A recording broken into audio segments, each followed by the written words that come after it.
최근에 이 머스크의 행보, 이 부분이 엇박자가 나고 있는 그런 상황이거든요. 그래서 테슬라가 보유하고 있는 비트코인 전략, 매각 이런 것들을 시사하고 있는 상황이기 때문에 비트코인에 대한 가격은 많이 떨어지고 있잖아요. 이 떨어지는 부분에서 투자하는 사람들은 굉장히 혼란스럽게 시장을 볼 수밖에 없는 그런 상황이 있고요. 그 혼란된 부분이 주식시장에도 약간은 영향을 주고 있다라고 볼 수 있는 그런 상황이에요. 그러면서도 머스크는 비트코인에 관련되어 있는 부분에서 이렇게 전략 매각을 얘기하고 있는 그런 상황에서도 도지코인은 또 띄우는 그런 여건이죠. 이 코인 시장에서 이 코인들은 여러 가지가 있어요. 화폐라기보다는 가치 저장 수단으로 봐야 되는 그런 상황이 있고요. 비트코인이 있는 반면에 다른 도지코인도 있고 여러 가지 코인들이 많이 있는 그런 상황인데 코인 시장이 굉장히 확대되고 있는 부분들이 굉장히 커지고 있는 그런 상황은 맞습니다.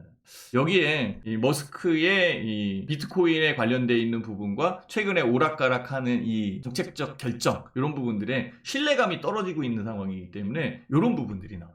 그래서 테슬라 주가의 상승에 배팅하는 사람들도 있지만 테슬라 주가의 하락에 배팅한 그런 분들도 있다라는 거죠. 마이클 버리, 빅쇼트의 주인공이잖아요. 그리고 이쪽은 캐시우드, 테슬라 주가의 상승 쪽에 배팅을 하고 이쪽은 하락에 배팅을 하고 최근에 테슬라의 주가는 계속적으로 좀 내리고 있는 그런 상황이었었고 서학개미라고 우리가 부르는데요. 미국 시장에 직접 투자하는 개인 투자자들 입장에서는 테슬라 주가의 하락이 달갑지는 않죠. 테슬라 주가에 투자하는 사람들도 꽤 많거든요.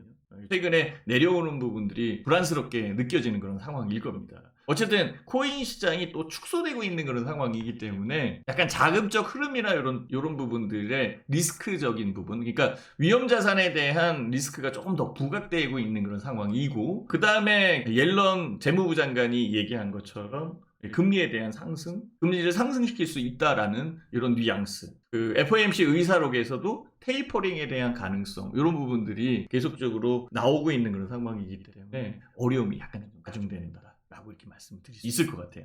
그래서 최근에는 또 여기로 움직여요. 금에 주목하는 월요일. 금을 사고 또 있어요. 금 관련돼 있는 주식도 올라오고 있더라고요. 저도 이 주식 올라올 때 됐다라고 딱 생각을 했는데 톡 하고 올라오는 부분이 금채굴 관련돼 있는 그런 기업들이 한국 시장에도 있잖아요. 그죠? 그런 테마를 갖고 있는 거지. 꼭 뭐 금을 채굴한다 뭐 이렇게 얘기할 수는 없는 그런 상황이고. 최근에 그 금에 조금 더 집중하는 이유는 여기 있는 것 같아요. 금 가격이 상승을 하고 있고 비트코인 가격은 떨어지고 있고 가치 저장 수단에 대한 부분이겠죠. 그죠? 얘가 올라왔을 때 금 가격이 떨어졌을 거예요. 대체제의 성격이 있구나라고 생각을 하시면 되고요. 최근에 이제 인플레이션이 있는 그런 상황이기 때문에 금에 대한 수요, 가치 저장 수단에 대한 부각 이런 부분들이 시장에 좀 더 세게 들어와서 그런 것 같아요. 금을 투자하려면은 금 관련돼 있는 ETF 투자가 괜찮은 그런 상황이에요. 금을 직접 사는 것보다는 금을 직접 사면은 유통 마진에 대한 부분이 분명히 있는 그런 상황이기 때문에 사자마자 팔 때 손해 보고 팔아야 됩니다. 바로 판다라고 한다면. 그래서 오히려 금 투자 같은 경우에는 금 관련 ETF를 투자하는 게 훨씬 더 유리합니다. 한번 찾아보시면은 좋지 않을까라고 이렇게 생각을 하고 있고요. 그리고 여기에서 요거 보면은 그 FOMC 투표권 인사들의 매파적으로 바뀐 부분들 요런 쪽도 우리가 좀 생각을 해봐야 되겠죠. 요번에 그 4월달 FOMC 의사록이 발표되면서 저도 그렇게 생각을 했어요. 되도록이면은 금리 관련되어 있는 부분 이쪽은 없었던 그런 상황이고 자금에 대한 여건의 이 줄임 현상, 그러니까 테이퍼링이라고 얘기하기죠. 이런 것들은 나타나지 않을 거다. 그런 발언이 있다라고 치더라도 강하게 이 비둘기적 부분이 세게 작용하고 있는 상황이기 때문에 시장 영향에 오히려 호재적 부분이 많이 나오지 않을까라고 생각을 했는데요. 오히려 투자자들은 불안한 부분, 그러니까 심리적으로 위축된 상황에서 나온 상태이기 때문에 미국 시장의 등락이 훨씬 더 큰 것으로 생각이 들어요. 어쨌든 2022년도 FOMC 투표권 인사들의 얼마만큼 매파적으로 바뀌는지 이런 것들을 봐야 되는데요. 그 여건을 잘 조율하는 게 파월 연준 의장이 할 일일 것 같아요. 혹시 파월 연준 의장 요번에 그 연준 의장에서 내려오는 거 아닌가? 이런 생각도 있어요. 그 부분도 있는 그런 상황이에요. FOMC 점도표에 대한 금리 인상 시점 언제냐? 동결하고 인상에 대한 연준 위원들의 성향들 지금 2022년도는 그래도 동결 쪽이 훨씬 더 높죠. 근데 2023년에는 훨씬 더 동결이 줄어들고 있는 그런 상황이고 인상 쪽이 더 커지겠죠. 그럼 인상에 대한 부분은 언제 나올 수 있느냐 이런 것들이 굉장히 중요한 화두로 다가올 수밖에 없을 겁니다. 그래서 점도표에 대한 부분을 보시는 게 중요한 그런 상황이고, 오늘 주탐생의 핵심은 이 부분이에요. 점도표에서 어떤 식으로 바뀔지 이런 것들을 저는 조사를 해서 회원님들한테 알려드리는 게 좋잖아요. 그죠? 현재 상황에서 제일 중요한 점도표는 바로 이거다.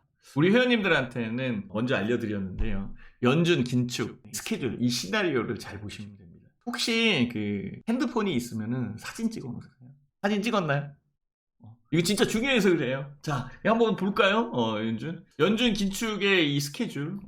지금 2021년도 2분기잖아. 매파적 발언이 등장했다라는 거예요. 시장 이슈는. 벌써 줬잖아요. 그죠? 그죠?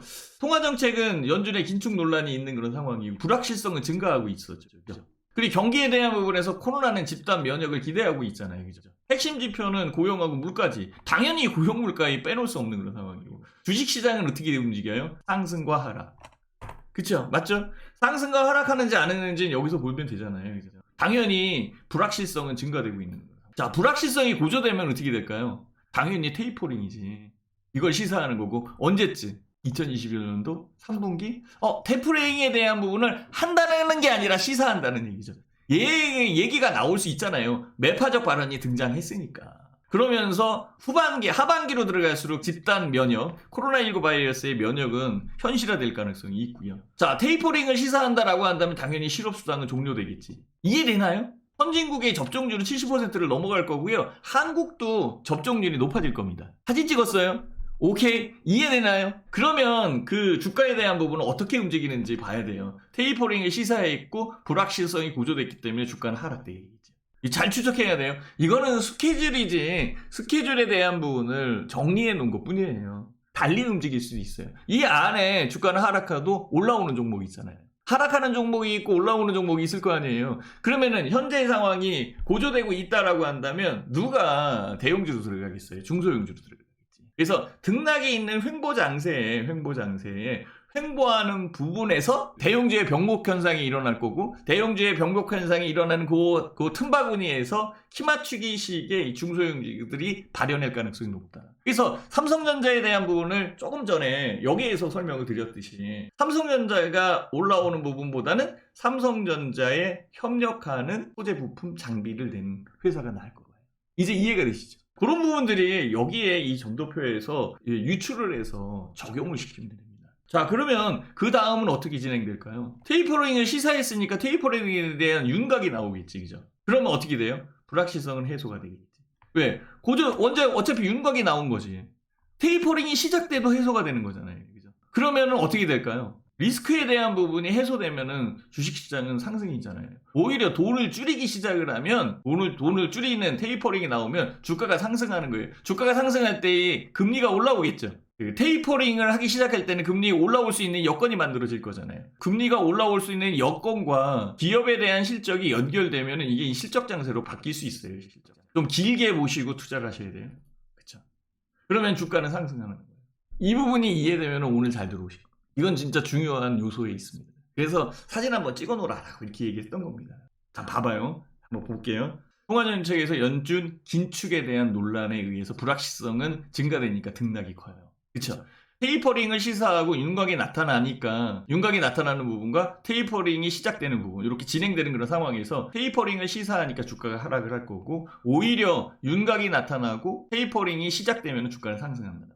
테이퍼링이 된 다음에 뭐가 올라올까요? 금리 인상에 대한 논란이 나오겠지. 테이퍼링이 시작되고 이자율에 대한 움직임이 나올 거 아니에요. 그쵸? 그러면은 다시 상승하라. 혼재되어 있는 그런 상황이고, 금리 인상을 시사하게 되면 하락을 하고요. 금리 인상에 대한 윤곽이 나타나서 진짜 금리 인상이 시작되면 주가가 상승합니다. 오케이? 요 단계에 대한 부분을 이해가 되나요? 이렇게 움직일 가능성이 높아요. 제가 이거 보면서 진짜 그 애널리스트 정리 잘 해놨다. 저는 그렇게 생각을 했어요. 만약에 제가 투표권이 있다. 애널리스트들도 베스트 애널리스트를 뽑거든요. 이 친구한테 점수 한번 줘야겠다. 이렇게 생각했었어요. 도움이 되셨죠? 감사합니다. 오늘 방송 여기서 종료하겠습니다. 감사합니다.